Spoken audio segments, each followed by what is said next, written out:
Kujibu maswali. Ya kwanza, tumekuja hapa kama viongozi wa serikali, na kabla hatujatetea mahitaji yetu ya kibinafsi, sisi tuko na jukumu kwa sababu tuliomba hii kazi. Ma chiefs, ma assistant chiefs, ma OCSs, polisi wetu, administrators wote, tusisahau ili tufanya tutafute hii kazi. Tulitafuta hii kazi kwa sababu tulikuwa na nia ya kutumikia wananchi. Wengi wetu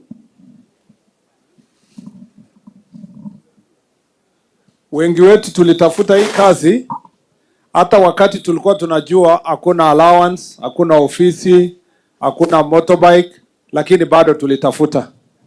Na kwa sababu ni mwito, tuliitwa kutumikia watu. Ningependa tukue waaminifu kwa wale tunawatumikia. Kama wewe ni chief, assistant chief, itabidi ujue kwanza kabisa kazi yako ni nini. Na inabidi kwamba ujue wewe ni kiongozi. Na huwezi kuendelea kuwa kiongozi kama tabia yako na mienendo yako na pia ujuzi wako wananchi hawana imani nayo. Haijalishi sasa ulikuwa chief kwa njia gani. Kuna wengine walilobi, kuna wengine walifanya interview hata wakakuwa number 3 lakini bado waliitwa kuwa chief. Kama ushafika ofisi umefika. Kama umekuwa recruited kuwa askari umekuwa. Jukumu lako sasa ni kuhakikisha ya kwamba uko mbele ya wale unawaongoza. Kila wakati ukitafuta kuelewa yale mambo ambayo yanabidi wewe uelewe, ndio ukiongoza wale unawaongoza wako na imani na wewe. Pia tujue kwamba sisi wote ni watumishi wa wananchi.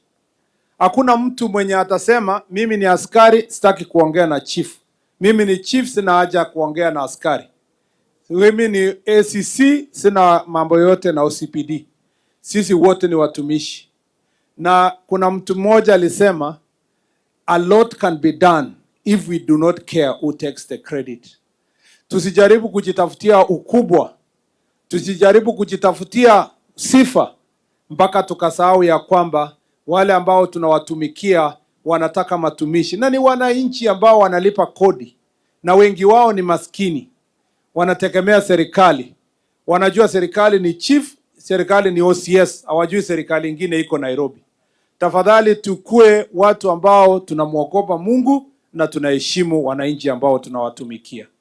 Pia mjue ya kwamba mtu yoyote mwanajiingiza kwa mambo ya mlungula na uwizi na mambo ya corruption, huyo anatia aibu familia yake, anajitia aibu na anajitia nchi yake aibu.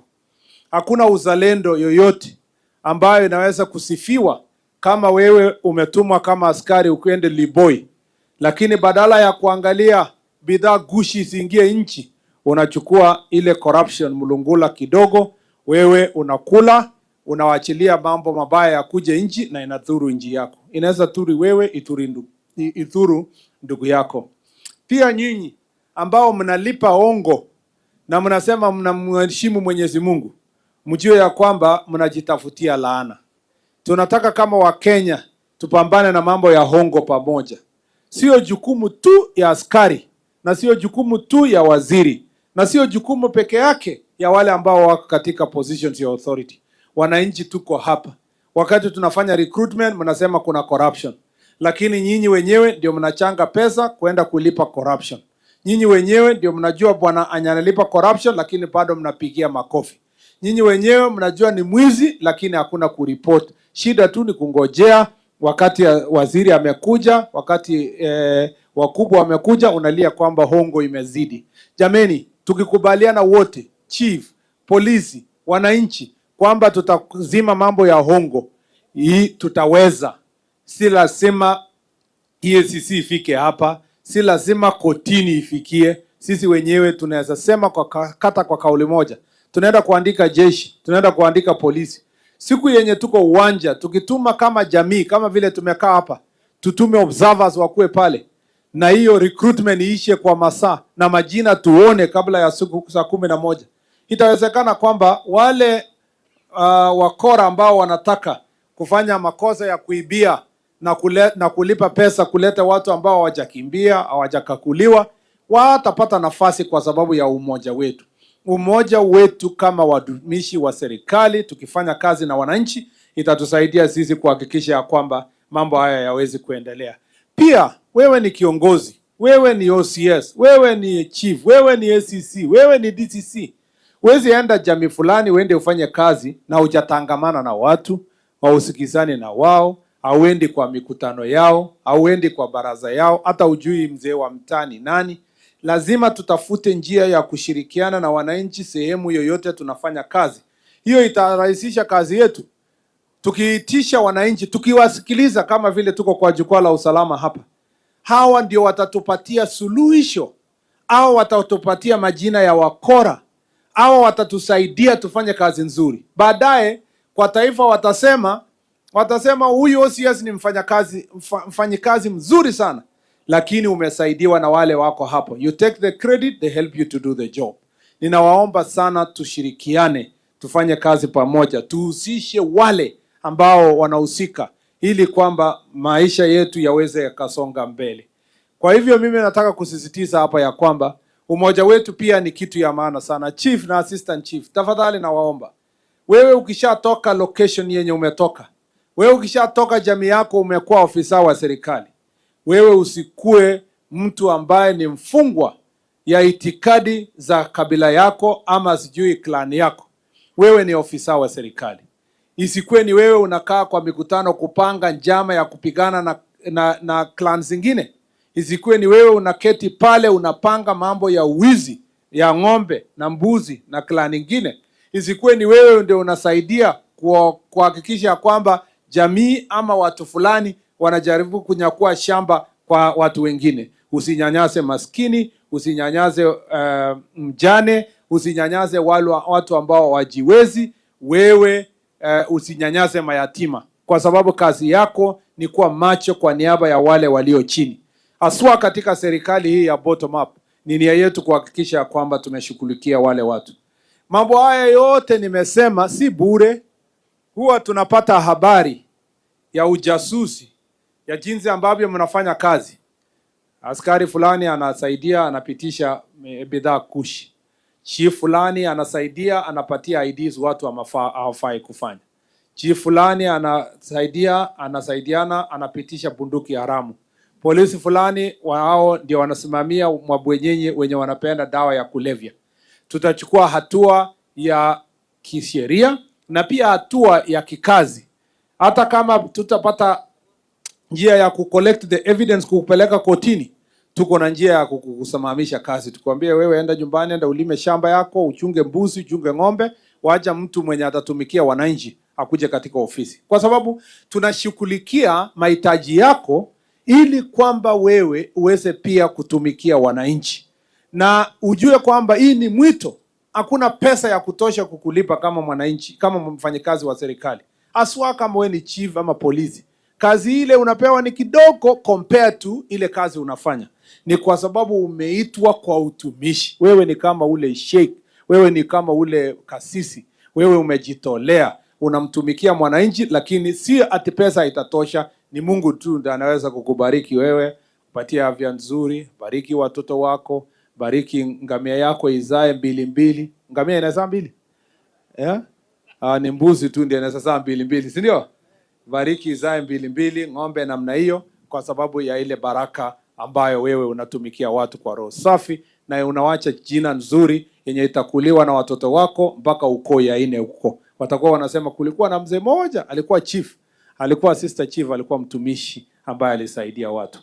Pia kuna mambo ambayo tunafuatia hapa Garissa hii. Ile mambo ya boda niliwaambia ya kwamba tuko tayari, askari wetu wako tayari. Wale ambao waliomba kwamba pengine kuna mahali tunataka ku strengthen fortification, tunataka kuhakikisha NPR tumeongeza, tunataka kuhakikisha ya kwamba formed up unit inawekwa kona fulani, tuko tayari, tumewasikia, including ile support ya operational resources to make sure that tumewachunga. Pia ujenzi ya police station, nimeomba wabunge wetu sana kwa heshima tusaidiane pamoja. Mimi ni supporter wa NGCDF. Sisi tuna support kwa sababu tunajua pesa yenye imefika constituency hakuna haja irudishwe Nairobi ati kwa sababu utaki mbunge asimamie. Wao wananchi watanyorosha mbunge. Wacha pesa ibaki kwa constituency. Hiyo pesa itasaidia kujenga classes na kujenga pia mambo ya kuhakikisha administrative units, ofisi ya chief, police stations. Na please jameni, kama viongozi tushikane pamoja, tujenge police station ya heshima. Pia katika ile pesa ya housing, Mheshimiwa Rais ametupatia 17,000 houses yenye tutajenga ya police officers, ikiwemo pamoja hapa Garissa. IG atalete update in a month or two kwa Kenya mzima penye inaendelea hizi contracts za kujenga manyumba na penye tutaanza kwa police station. Nakubaliana sana na viongozi wa serikali, mmesema ma OCS, SCCs na chiefs na hata wananchi mmesema kwamba title deeds haiko kwa public institutions na inakuwa ngumu, including ule ofisa kutoka prisons. Ni kweli kwamba we need hiyo, imetokezea kutoka county zote. Hii ni jukwaa number 47 mimi nimeenda katika county 46 kwa sababu tulifanya kwa Mandera 2. Na mimi nataka kusema ya kwamba tumesikia sehemu zote iko shida kwa upande wa cheti miliki kwa mambo ya mashamba ya ofisi za serikali. Tutahakikisha ya kwamba tukikaa chini kwa ripoti yetu, tunataka kukaa chini na Ministry of Lands mbinu ya kuhakikisha all public institutions iko na title deed. Ndio ukipeleka hata kwa minajili ya kujenga projects fulani, tutakuwa na vyeti vya kutosha. Sio kesho mtu aende kotini na achukue police station yote aseme ni yake. Pia ningependa kusema kuna mambo yanayohusikana na mambo ya community conflict. Mimi nawaomba tuendelee, wazee wetu tukae pamoja, tukae na wananchi, tuongeleshane, na wale wako na bunduki haramu tunawaambia waotoe hiyo bunduki kabla hatujafanya operesheni kwa sehemu ambazo watu wanafanya bunduki haramu, kuhakikisha wanaumiza wananchi. Na wakati tutafanya hiyo operesheni itakuwa tunatoa mtu kidogo kama chawa. Hakuna wakati tutajaribu kupiga wananchi wote. Sasa tuko na akili, tuko na maafisa, tuko na tajriba. Maafisa wetu wako na uwezo ya ku-identify ule ako na bunduki na kuenda directly kwa huyo mtu bila kuumiza jamii. Zamani operation ilikuwa inatumwa GSU, Red Berets wanakuja wanapiga village mzima, wamama, wazee, manyumba, kila mahali. Siku hizi hakuna haja ya hiyo. Tunakupangia tu, nasema hiyo bunduki ulete, usipolete unatafutwa. Na kwa hivyo ni vya maana uhakikishe kwamba bunduki haramu zinazotumiwa kuumiza wananchi siondolewe. Na wale ambao wanashirikiana na majangili na wakora ambao wameumiza nchi yetu pia mjiondoe katika hiyo kazi. Hiyo biashara haiwezi kukufaidi. Itakuelekeza kwa njia ya jehanamu na njia ambayo ni mbaya, njia ya kukumaliza. Ni vizuri wewe ukue katika ile njia nyepamba, njia ya kisheria ambayo itakuhakikishia ya kwamba wewe utakaa kama mwananchi ambaye anaheshimika. Mambo ya mashamba ambayo Sheikh alisema hapa na wengine wamesema, tuko na shida ya mashamba hapa. Wazee wetu mshirikiane na administrators na watu wa lands, mkubaliane vile mtafanya adjudication. Nimeambiwa kwa hii town hakuna mtu wako na title deed kwa sababu ni wachache. Wenye wako title deed ni wachache sana. Town mzima ni kila mtu ni squatter. Na kama community imekubalia Mr. So and so kuishi hapa, ni kitu ya maana kuhakikisha kwamba huyo apewe cheti chake. Ndio iache hii malumbano na vita ambayo watu wanapigana, na ifanye kwamba hii town yetu ikiendelea kupanuka, plan itakuwa very expensive, na it is important that we resolve these land related issues. Tuko na maneno pale Dadaab Dadaab na Fafi kwa mambo ya refugees, Akadera na Dadaab. Nataka niseme ya kwamba tunajua kwamba kuna shida saa hizi. Tumeketi chini na governor na wabunge kuulizana sasa, wakati sasa hii investment ya mambo ya refugees imeenda chini, what will happen? What is the future? Na ulisikia ule OCBD akiongea hapa na OCS kwamba wanajaribu kudhibiti sehemu hiyo, lakini we don't want it to be a security challenge to us. We want to have a proper conversation. Kuna wadhamini walisema watatusaidia kupitia ile integration plan kuhakikisha wamejenga infrastructure katika sehemu hiyo. Saa hizi Dadaab ni municipality, tunataka Dadaab ipangwe vizuri. Nia ya Mheshimiwa Rais ni kupanga Dadaab kwa njia ya kwamba wale watu ambao wako huko, wako refugees, wasiendelee kuharibu environment. Pia ninakubaliana wale wamesema tutume KWS ndio wanyama wetu wachungwe kwa wale ambao wanafanya mambo ya poaching. Pia watu wa KFS wanatakana kupewa nguvu ndio wajunge miti yetu kwa sababu inachomwa. Through ile integration plan ilikubalika kwamba sasa watu wapewe gas na wapewe mitungi zingine na stima pia iunganishwe iende pale, including solar power and so forth. Hiyo projects kubwa. Wacha niseme namna hii. Katika Northeastern yote na Kerio Valley, especially Upper Eastern na North Rift, shida kubwa ya yenye inaleta usalama ikidhoofike ni mambo ya marginalization. Na ni ukweli kwa wale walisema kwa hapa, there is no accident, there is no coincidence that the most underdeveloped areas in the country are the most insecure. It is a clear message that insecurity is brought about by marginalization. And that is why we cannot speak about security in isolation. Hatuwezi kuongea kuhusu usalama kando ya maendeleo. Barabara hii yenye rais anajenga kutoka Isiolo, Modogashi hapa, iende all the way mpaka Wajir, Samatar, ikisonga ikienda huko Kotulo, iende mpaka Ramu, mpaka huko sasa Mandera. Hiyo barabara yote, na nilipitia sehemu hizo huko Elwak, nikiangalia pia tukipita huko. Nikisema ya kwamba hizo barabara ni ya maana sana, 749 kilometers, na itasaidia sana sana kubadilisha mambo ya usalama. Wakati rais alikuja ofisi, nilikuwa waziri wa barabara, aliniambia ile barabara ya Lamu kuja Ijara ambayo ilikuwa maram, akasema enda uhakikishe kwamba contractor amerudia ikuwe ya lami, kwa sababu itakuwa bure, tuweke pesa mingi na tujenge barabara ya maram. Saa hizi hiyo barabara inaendelea kuwekwa lami, imefanywa 46% na imeanza kuwekwa blacktop, na sasa tutamaliza ikuje mpaka Ijara. Mpango ya serikali ni sasa itoke hapa iende Dadaab, iende Liboi. Hiyo design inaendelea sasa kuhakikisha hiyo imebadilishwa. Hii Lapsset corridor pia all the way mpaka Turkana inapangiwa. Ile barabara pia ya kwenda juu kutoka Mandera ikienda mpaka Marsabit mpaka ifikie Lake Turkana ni ya maana. Lazima tubadilishe hii area yote kupitia maendeleo, kujenga dam za maji, kuhakikisha kwamba mashule imejengwa, kuhakikisha kwamba maendeleo inafanywa. Ndio maana kama tunataka kumaliza uhazama ya insecurity, lazima tuinvest kwa watoto wetu huko mbele, mashule waende shule, tuhakikishe kwamba infrastructure yenye tunajenga inatusaidia kibiashara. Ndio sasa tukisema tufungue Liboi border, tutakuwa tuna uwezo ya kudhibiti mambo ya insecurity. Na ukiona tukisaidiana na ndugu zetu huko Somalia, tukiwaombea na kuomba kwamba wapate usalama, ni nia yetu, kwa sababu tunataka majirani ambayo watatusaidia kupunguza mambo ya insecurity katika sehemu hii. So your projects are being taken care of. I'm very happy governor, wewe umejenga hapa terminal, ulikuja ofisi yangu tukasign agreement ile ya partnership, wewe umejenga good terminal hapa, hii ya airstrip hapa. Sasa na airport inaendelea kujengwa runway, na nimepata contractor anasonga kabisa. Hiyo ni baadhi ya mambo ambayo itabadilisha Garissa hii na Kenya hii.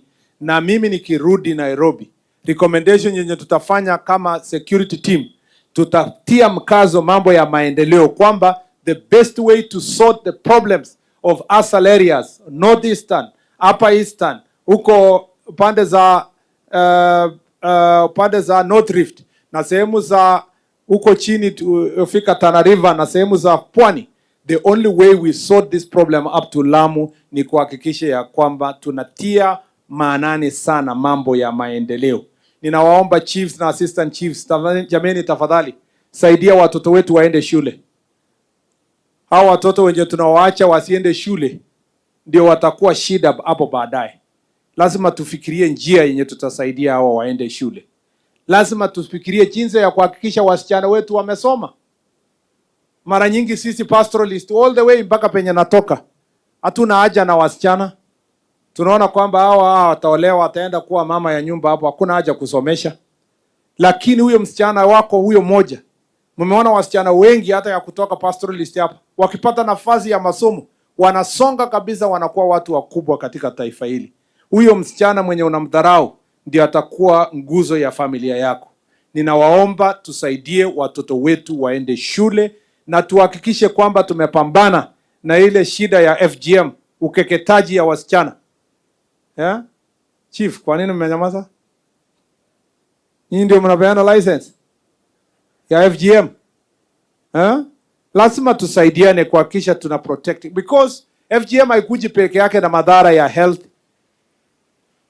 Many women who have gone through FGM, they have challenges later in life, even during birth. But that is not the main problem in the beginning.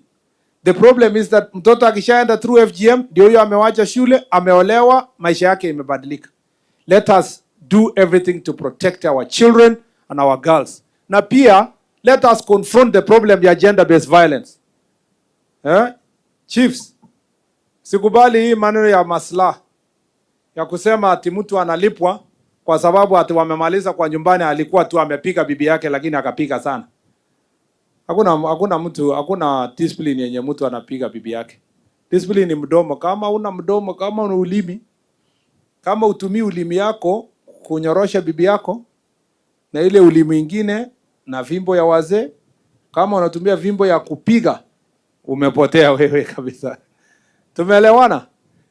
Nyumbani sasa imetosha. Vimbo hii ya kutoa msituni haitoshi sasa kuondesha familia. Enda uendeshe na ulimi yako, kuhakikisha ya kwamba jamii yako inakaa vizuri. Ukipiga bibi yako utashikwa. Na nyinyi wanaume pia, wamama wenye wanapiga wanaume, muache. Mnangojea wakati amekula miraa sana na ameongeza ile kakitu, ile dawa ya pharmaceutical, unasema huyu mzee alikuwa ananipiga zamani akiwa na nguvu, acha ninyoroshe. Wamama pia wenye wanapiga bwana zao, hiyo lazima. Na nasikia chief, nasikia mwanaume akikuja kwenu aseme nimepigwa na bibi, mnamcheka sana. Anambia umepigwa na bibi? Wewe hakuna polisi ina record statement ya mwanaume amepigwa na bibi. Unarudisha nyumbani. Gender violence is not for men only, if women only, it's also for men. We need to make sure that those issues are dealt with. Kuna mambo mengine mengi yenye ningependa kusema lakini tumeandika. Wacha niseme ya welfare kidogo sana. Mmesema mambo ya housing, we will work on those issues. Mmesema mambo ya transfers. Nakubaliana na wewe bwana OCS. Watu wakukaa hapa mwaka 8, 10 sio fair. Na tumeambiwa hiyo kutoka sehemu zote. Pia mambo ya promotion. Hii promotion yenye unless mtu apite town ndio mtu mmoja apate 2, watu huko ndani wanajitolea na hawashughulikiwi. That will come to an end. The IG is working on the policy thanks to jukwaa la usalama ya kuhakikisha kwamba promotion will be standardized, it will be fair, it will be visible. And when the vacancies come, it will be distributed fairly. Pia IG is working on transfer policy with a system ya ICT. Yenye akiona kwa ofisi yake wanaona mtu amekaa more than the time it has been agreed, kama ni 3 years ama 5 years, ukipita inatoa red, nasema huyu mtu anafaa kutoka. Na pia tabulation itaona kama ulikuwa Tana River huwezi letwa tena Garissa, unapelekwa sehemu yenye hakuna operation, so that watu wapate morali ya kusonga mbele. Hivyo kwa ACCs wetu wote, we will effect very soon the transfers. I know we are almost done with transferring. Some of you wenye mmekuwa promoted, mmekuwa DCC, mtoke sasa division, muende ofisi huko, ndio ifungulie pia nafasi ma-ACCs wengine wakuja wafanye kazi sehemu hiyo. And as I said earlier, our ACCs wataenda training from next month, wale walibaki 300 kwa ile cohort ya 2021. Pia nilishasema training ya chief uniform sasa inakuja sub county. Tangu independence mlikuwa mnaenda kuchukua na uniform Nairobi. Sasa nimesema uniform yote ipelekwe kwa DCC. Na saa hizi ishafika. Ya hapa haijafikia tu nyinyi lakini iko kwa DCC wenu. Hata kama ni chache itapeanwa, alafu zingine zitaongezwa. Na kila mtu apimwe size yake. Sipatia chief uniform ambaye anakaa kama marinda na kumbe ni mwanaume, kwa sababu ni kubwa na mwili yake ni kidogo. Lazima apimwe. Pia mambo ya magari na motorbikes, we are going to look at that issue. Kuna procurement inaendelea na ikimalizika by December hii, tutapatia nyinyi priority watu wa northern part of the country because of the difficulties you are dealing with. But make sure that any car yenye inakuja share. Kama talete gari mpya kwa DCC, achunge ACC wake. Tukileta kwa OCPD, achunge OCSs. Mpaka magari zote siweze zikafikiana, kila station ipate gari. Pia tunataka kuhakikishia ya kwamba kwa mambo ya institutional housing, we are also considering those issues. The allowances ya CME, organization ya KPR policy is ongoing. Tunataka tuone kwamba NPR watakuwa organized properly, allowances yao ikuje, uniform wapate, na command structure yenye inaangalia mambo ya OCS ikuwe imekuja vizuri. Kuna mambo mengine mmesema hapa yenye inahusiana extraneous allowances, mambo ya security allowances, mambo ya confidential allowance. Hiyo yote has been recorded so that we can consider how best we are going to deliver on those issues. Kuna mambo ya operationalization of administrative units, locations, sublocations and divisions. Please naomba kwamba tusaidiane pamoja. Ile report inatoka mashinani ya kuhusu hizo administrative units ikuwe fair. Hatutaki overlap ya locations na another location. Na pia don't go and create another settlement kwa ribu environment na grazing area ati ndio tupate chief ama assistant chief. Lakini tuta operationalize, tumepata budget kidogo, tutaweka fairly, but also we will take care of the areas that are marginalized so that mambo iweze ikaenda isonge mbele pamoja. Kwa hivyo niko na mambo mengi mmesema.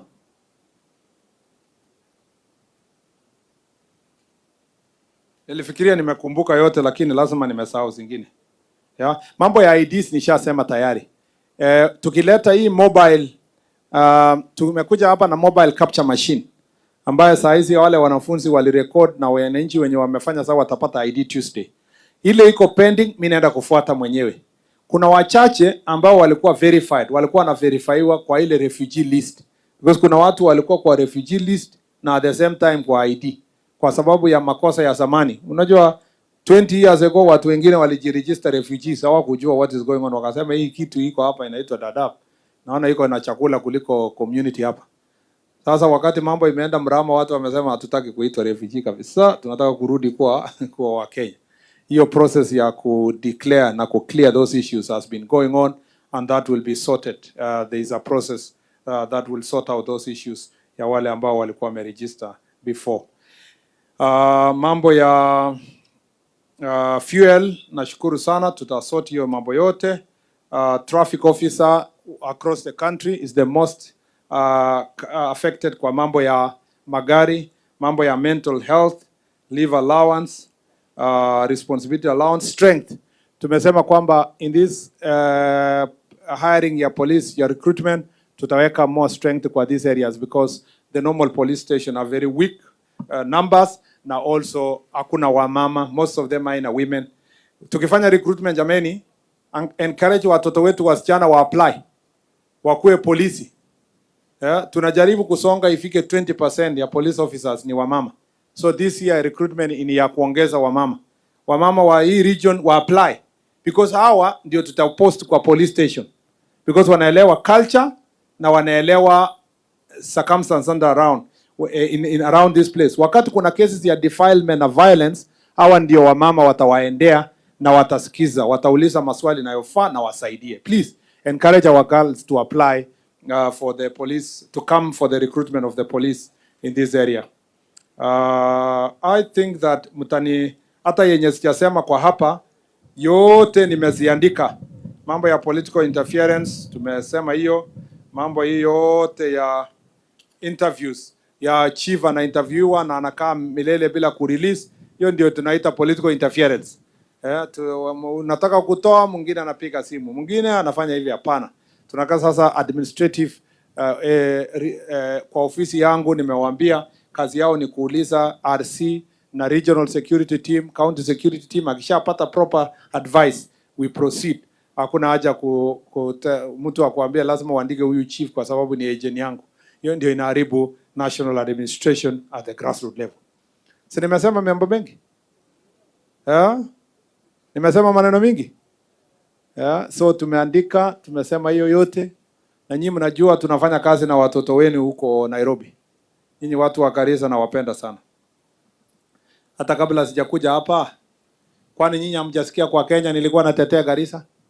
Siku ile nikiwa Senate sikuwa natetea Garissa?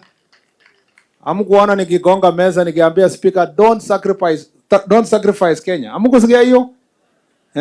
Wakati walitaka kutoa pesa ya Garissa, Mandera, Tana River, Wajir, Marsabit, Lamu na kutudanganya sisi Elgeyo Marakwet ati tumewapatia kidogo.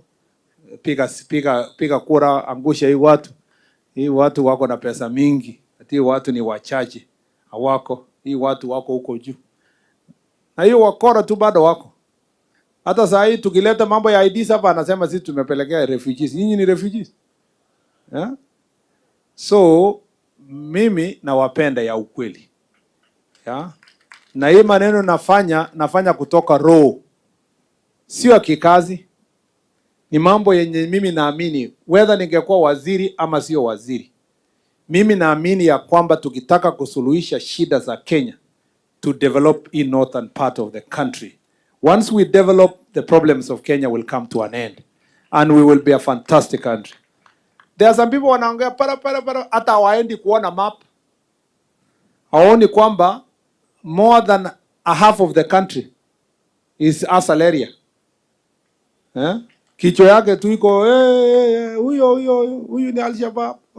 Murkomen anaongea na Al-Shabaab. Ngati chiefs kwa nini walikuja? Walirudi aje? Ni lazima Murkomen na mkubwa yake wanaongea na Al-Shabaab. So mimi nakajiuliza swali moja. Huyu alitaka chiefs wasikuje? So ilikuwa afadhali chiefs wasirudi ndio aonekane kwamba ni nini? Kuongea na watu kama vile wazee walifanya kwa Mandera mpaka wakaokoa chiefs. Kitu ya kwanza ni kuokoa maisha ya chief ama ni kufurahisha mtu tu mbundu bure. Mtu hata angekuwa ofisi kwa nusu ya tamu. So nataka niwaombe siasa hii ya fitina kidogo na nini tuwache. Sisi wenyewe kuna haja kushindana hapa tu klani. Sisi pastoralists tukikaa vizuri, tukae mzuri sana, tutaheshimiwa kwa Kenya. Tutaheshimiwa kwa Kenya. Badala ya malumbano kidogo, kila mtu akuwe registered kwa hii dunia. Tumewaletea mobile registration, register. Wacha kesho hesabu ikionekana, watu wanauliza na hii gariza ni watu yote hii. Kwa sababu mko saizi kwa ground lakini hamko kwa karatasi. Sasa toeni majina kutoka ground ifike kwa karatasi. Ndio muheshimiwe. Tumekubaliana? So tunafanya kazi na ndugu zenu. Mnajua Mheshimiwa Duale, tunafanya kazi na yeye na anafanya kazi mzuri kwa mambo ya SHA na mambo ya health. Anasukuma kabisa. Yuko na ukora mingi lakini anasukuma. Inahitaji mtu kichwa ngumu kama Duale. Mwenye asikii mashida mingi yenye watu wanasumbua. Anang'ang'ana nayo. Na ameenda safari na rais na amenituma na salamu zake. Mnasukupokea? Tunafanya kazi pia na mtoto wenu ambaye ana maneno mengi na ongei. Anaitwa Nurdin Haji. Mnamjua? Anafanya kazi kubwa sana ya kusaidia Kenya. Mnajua namna hiyo? Anafanya kazi kubwa sana. Mnaendelee kumuombea. Ndiye atumikie nchi yetu kwa uaminifu na atusaidie wakati tunapambana na mambo mengi ya taifa. Na nashukuru sana kwa sababu mlitupatia Mkenya ambaye ni mzalendo anatumikia taifa letu. Hata wengine wanampigianga kelele kwa magazeti wapi, lakini kwa sababu yeye aongee, mimi ndio kuongea kwa niaba yake. Ni mtu mzuri. He's a very good man, he's a very hard-working citizen and he has served this country with distinction. Na wengine wengi ambao tunafanya kazi pamoja. Kwa hayo na mengi, sijui ndawacha speaker akiongea mimi niende. Wacha speaker akiongea, alafu mimi na IG tuende kwa sababu tumeshikwa na saa. Lakini speaker ameniambia ataongea very briefly. Mnipatie nafasi sasa nimkaribishe speaker wetu, I recognize our MCS, alafu aseme mambo machache.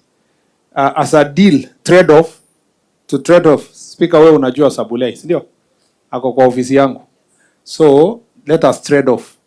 Wewe uongee, kama lazima MCA moja ni mtu moja, alafu the trade off is, I host you in my office. Mkuje tuongee mambo mengi kama MCAs, vile tutasaidiana pamoja. Alafu sasa umpatie Mheshimiwa Abdikadir, aseme neno moja. Karibu.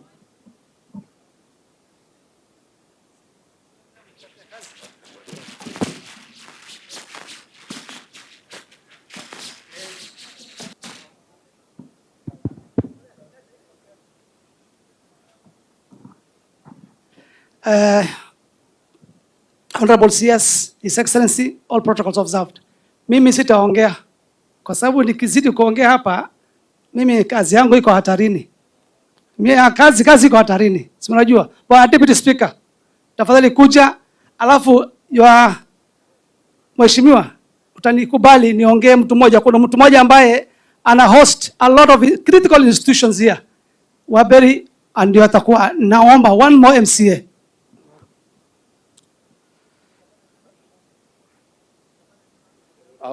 You want me to do? Thank you for that.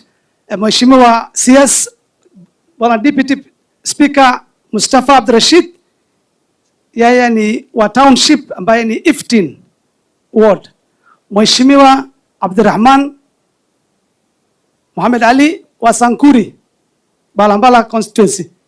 Mheshimiwa Abubakar Haji Sugo ni wa Beri ambaye ni hapo ina host, I said university, KMTC, a lot of critical institutions are hosted under his ward. Nani mwingine? Honorable Hassan yuko hapo. Honorable Timira, nominated member under ODM.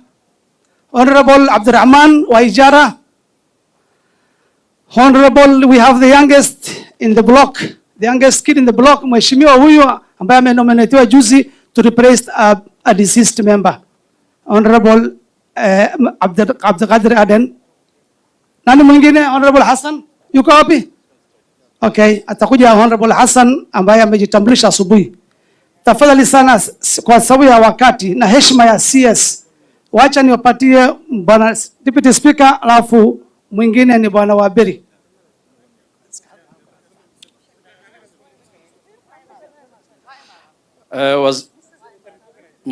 Mka yetu sasa, I think you want to say it. Mheshimiwa, tumemsahau Madam Fatuma hapo, Mheshimiwa Fatuma ambaye ni pia nominated. Mheshimiwa Waziri, all protocols observed. Mimi kwa majina naitwa Mustafa Abdirashid. Mimi ndio MCA wa hapa. Sio MCA wa hapa lakini upandio mwingine ya barabara.